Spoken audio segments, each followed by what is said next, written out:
Hello everyone, जय हिंद। अगर आप लोगों ने आईटीआई कर रखा है तो मध्य प्रदेश मेट्रो रेल कॉर्पोरेशन की तरफ से एक वैकेंसी निकल कर आ रही है। तो क्या क्या क्राइटेरिया है इसका, कौन और कोई एग्जाम नहीं होने वाला, डायरेक्ट इंटरव्यू होगा और उससे आप शॉर्टलिस्ट किए जाएंगे, है ना। तो क्या क्या क्राइटेरिया है, एलिजिबिलिटी है, कितना एज होना चाहिए, क्या सैलरी है, कितनी वैकेंसी है, इन सब पर बात कर लेते हैं और कौन कौन इसके लिए एलिजिबल है पूरी तरीके से, और इस सारी चीजों पर बात करते हैं। एक्सपीरियंस इसमें अच्छा खासा मांगा है। क्या ये गवर्नमेंट जॉब है? अगर कॉन्ट्रेक्चुअल जॉब है, गवर्नमेंट जॉब नहीं है तो कॉन्ट्रेक्चुअल जॉब है, तो कितने साल का आपका कॉन्ट्रेक्चुअल यहाँ पर आपके लिए भर्ती की जाएगी, ठीक है। तो ये वैकेंसी आपको कहाँ देखने को मिलेगी? मध्य प्रदेश मेट्रो रेल कॉर्पोरेशन, इसकी ऑफिशियल वेबसाइट पर कैरियर वाले ऑप्शंस में जाएंगे तो आपको पहला ही नोटिफिकेशन मिल जाएगा, रिक्वायरमेंट नोटिफिकेशन आपको मिल जाएगा। यहाँ पर जो वैकेंसीज है वो सुपरवाइजर, मेंटेनर्स, ये सब पोस्ट के लिए, इसको हम डिटेल में अभी नोटिफिकेशन में जानकारी करने वाले हैं। स्टार्टिंग इसकी हो चुकी थी 15 जनवरी से। लास्ट डेट इसका फॉर्म फिलिंग का है 10 फरवरी। तो आप अगर इसमें एलिजिबल हैं तो फॉर्म फिल कर सकते हैं। तो यहाँ पर आप क्लिक करेंगे रिक्वायरमेंट नोटिफिकेशन, तो आपको इसका पीडीएफ मिल जाएगा जिसके बारे में हम लोग चर्चा करने वाले हैं। तो सब आइए सारी बातों को जान लेते हैं। तो नोटिस नंबर है 3432, आप देख सकते हैं मध्य प्रदेश मेट्रो रेल कॉर्पोरेशन की तरफ से ये नोटिस जारी किया गया था 7 जनवरी को और फॉर्म फिलिंग स्टार्ट हो गई थी 15 जनवरी की। लास्ट डेट है 10 फरवरी इस फॉर्म को फिल करने की। क्लियरली लिखा है Madhya Pradesh metro rail corporation limited, a joint venture to government of India and government of Madhya Pradesh. Joint venture आपको बताया गया है यहाँ पर। और यहाँ पर आप देखेंगे सबसे बड़ा क्वेश्चन रहता है, सर ये गवर्नमेंट जॉब है या आपका कॉन्ट्रेक्चुअल बेस? तो यहाँ पर क्लियरली लिखा है कि ये कॉन्ट्रेक्चुअल बेस जॉब है। वैसे 3 साल का कॉन्ट्रैक्ट, लेकिन इसे एक्सटेंड किया जा सकता है 5 साल तक, है ना। 5 साल तक इसको एक्सटेंड किया जा सकता है। ओके, कौन कौन सी पोस्ट पर यहाँ पर जॉब निकली है वो भी देख लेते हैं। सुपरवाइजर के लिए यहाँ पर जॉब है। टोटल 2 रिक्वायरमेंट यहाँ पर है, यूआर कैटेगरी 1 एसटी के लिए 1। क्या क्या मांगा गया है? तो qualification 3 years engineering diploma in electrical, electronics, mechanical discipline for a government recognised university से मांगा गया है। वर्क एक्सपीरियंस आपको हर पोस्ट के लिए मांगा गया है। तो अगर आपको अच्छा खासा एक्सपीरियंस है तभी आप इसके लिए एलिजिबल हैं, ये भी सुन लीजिए clearly. Should have post qualification experience in signalling, telecom, AFC, PSD, rolling stock, mechanical और इलेक्ट्रिकल्स, इस तरह से यहाँ पर मांगा गया है एक्सपीरियंस। आप देख सकते हैं मेट्रो ऑर्गेनाइजेशन, मेट्रो पीएसयू और private firm serving metro organisation, यहाँ पर इसका एक्सपीरियंस आपको माना गया है। दूसरी पोस्ट की बात करते हैं मेंटेनेंस, टेलीकॉम, रोलिंग स्टॉक की। 3 पोस्ट है यहाँ पर। और यहाँ पर आपका 10+2 ईयर आपको आईटीआई होना चाहिए यहाँ पर, एनसीवीटी और एससीवीटी का। Any of the following specific trade, किस किस ट्रेड का आपको हो सकता है? इलेक्ट्रीशियन का हो सकता है, इलेक्ट्रॉनिक्स का हो सकता है, मैकेनिकल्स का, फिटर का, ये सारे होने चाहिए। और यहाँ पर एक्सपीरियंस जो आपका मांगा गया है, should have post qualification experience in signalling, telecom, AFC, PhD, rolling stock, ये सारे यहाँ पर एक्सपीरियंस आपको मांगे गए हैं। तो ये जो वैकेंसी है आपको एक्सपीरियंस मांगता ही है हर पोस्ट में, है ना। सुपरवाइजर टेक्नीशियन आपका UR category, total 1 vacancy, OBC में 1 और एससी में टोटल 3 वैकेंसी। 3 ईयर का इंजीनियरिंग डिप्लोमा, यहाँ पर भी आईटीआई आपका होना चाहिए। Should have post qualification experience in traction and ई&एम डिपार्टमेंट ऑफ रेलवे पीएसयू, यानी कि अच्छे खासे डिपार्टमेंट्स में यहाँ पर एक्सपीरियंस आपको मांगा गया है।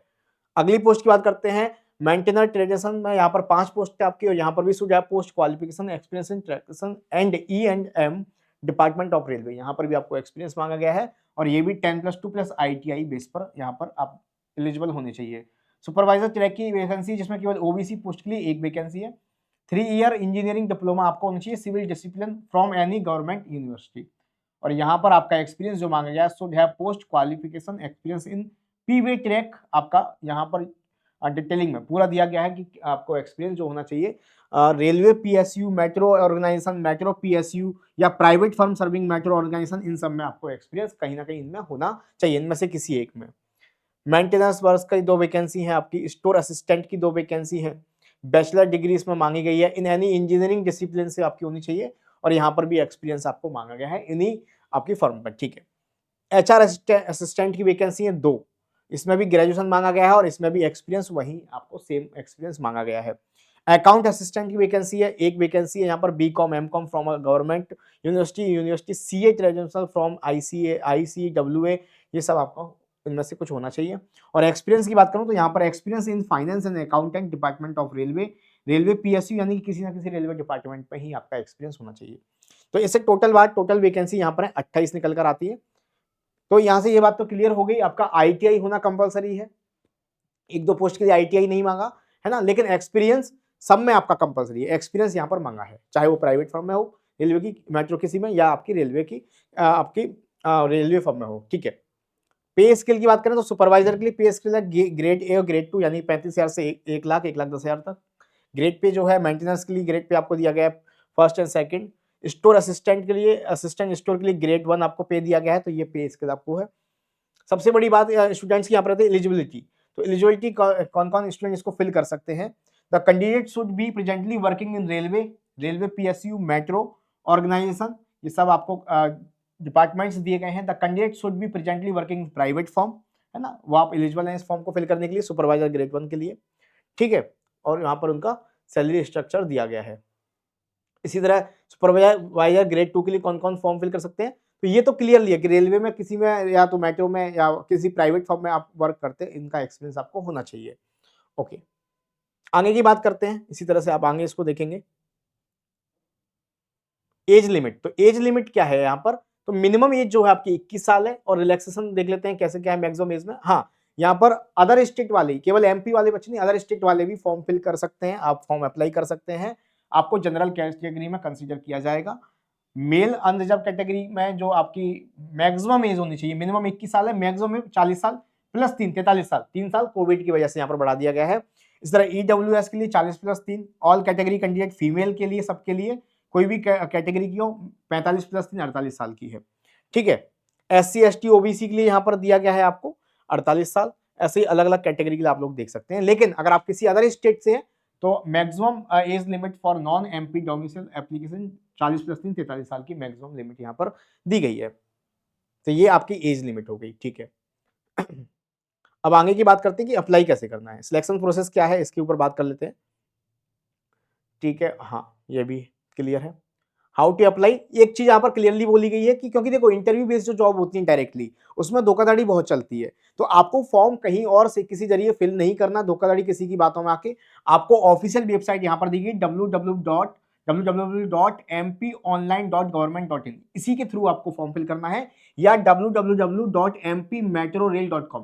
इसके अलावा कोई और वेबसाइट नहीं है। वेबसाइट से फ्रॉड हो सकता है आपका, ऑफलाइन भी नहीं भरना, किसी की बातों में नहीं आना कि भैया तुम पे इतना एक्सपीरियंस है, तुम पे ITI है, इसके लिए एलिजिबल हो, लाओ फॉर्म दो, हम भरवाते हैं, हम तुम्हारा सिलेक्शन कराते हैं, इंटरव्यू में पास करवाते हैं। ऐसी बातों में नहीं आना। ईमेल आईडी वगैरह आप नहीं रखना, किसी साइबर कैफे वाले की मत लगाना, है ना, जिससे सारी जानकारी आपको मिलती रहेगी, ठीक है। तो आपका डायरेक्ट यहाँ पर इंटरव्यू होगा और एक्सपीरियंस के लिए आपको क्या क्या मांगा है, सारे डॉक्यूमेंट्स यहाँ पर लिखे हुए हैं। तो सिलेक्शन प्रोसेस में कोई एग्जाम नहीं होने वाला, सीधा इंटरव्यू होगा। आपको पहले जब फॉर्म फिलिंग करेंगे वहां से आपको बुलाया जाएगा, फॉर्म फिलिंग में अगर आप शॉर्ट लिस्ट होते हैं, इंटरव्यू लिया जाएगा, उसमें शॉर्ट लिस्ट आपको होना पड़ेगा। इंटरव्यू बेस पर आपको ये जॉब मिलेगी। एक्सपीरियंस आपको अच्छा खासा मांगा गया है। वार्निंग भी दी गई है कि धोखाधड़ी से सावधान रहें। तो ये वैकेंसीज अगर आप वास्तव में एलिजिबल हैं इसके लिए, एक्सपीरियंस आपके पास इतना है तो आप इस फॉर्म को फिल कर सकते हैं, ठीक है। और बाकी अपने ऐसे कोई दोस्तों की जानते हैं तो उसको शेयर भी कर सकते हैं। चलिए, धन्यवाद, थैंक यू।